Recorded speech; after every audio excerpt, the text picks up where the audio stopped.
একটা মানুষের যদি নাম বাদ যায়, একটা বৈধ ভোটারের যদি নাম বাদ যায়, বাংলা থেকে 1,00,000 লোক গিয়ে ইলেকশন কমিশনের অফিস ঘেরাও করবে। ক্ষমতা থাকলে অমিত শাহ দিল্লি পুলিশ আটকে দেখাক।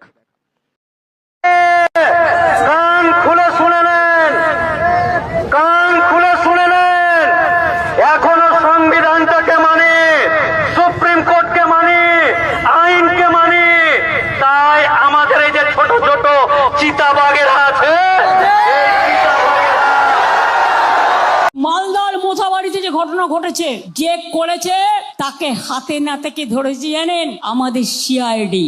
বাগডোগরা দিয়ে পালাচ্ছিল, মুম্বাই থেকে বিজেপি ধার করে ওই মিমকে নিয়ে এসছে।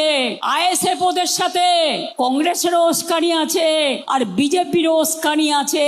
বিহারে এরা ভোট কেটে বিজেপিকে জিতিয়েছিল বিজেপির টাকায়। আর কালকেও যে দাঙ্গা করেছিল পরশুদিন, সেটাও এরাই করেছিল পরিকল্পনা করে, পরিকল্পিত করে। সিআইডি ইলেকশন কমিশনের আন্ডারে পড়ে না, সেই সিআইডি তাকে গ্রেপ্তার করেছে বাগডোগরা থেকে আসল কালপিটকে।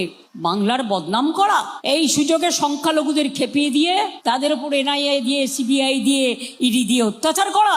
বাইরের আউটসাইডার গুজরাট থেকে আসছে বাসে করে, আমি ভয়েস রেকর্ড পেয়েছি।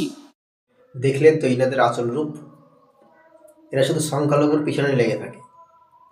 কিছুদিন আগে যেরকম শুভেন্দু অধিকারী যে কথাগুলো বলছিল, সেগুলো কি দেশের মানুষের সুরক্ষার জন্য? তখন কি হয়েছিল এই মমতা দিদির? কি হয়েছিল তখন? কিছু বলার ছিল না। তিনি নাকি সংখ্যালঘুর সাপোর্টে। এটা যদি সত্যি হয়ে থাকে তাহলে এর প্রমাণ দিয়ে দেখাক।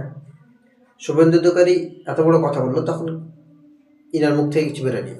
কিন্তু যখন এই আমাদের মোহাম্মদ মোফাক্খরুল ইসলাম, একজন আইনজীবী, যখন দেশের হয়ে দেশের ভোটাধিকারের জন্য কথা বলতে গেল, তখন তাকে ইডি সিআইডি দিয়ে ধরালো। কে ধরালো?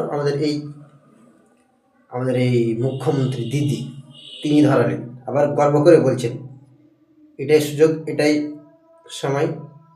সকলকে আহ্বান করি, নিজেরা এমন এক প্রার্থীকে দেখুন যিনি ধর্ম বর্ণ নির্বিশেষে আমাদের সকল জনগণের উন্নতি দেখে রাজনীতি করবে।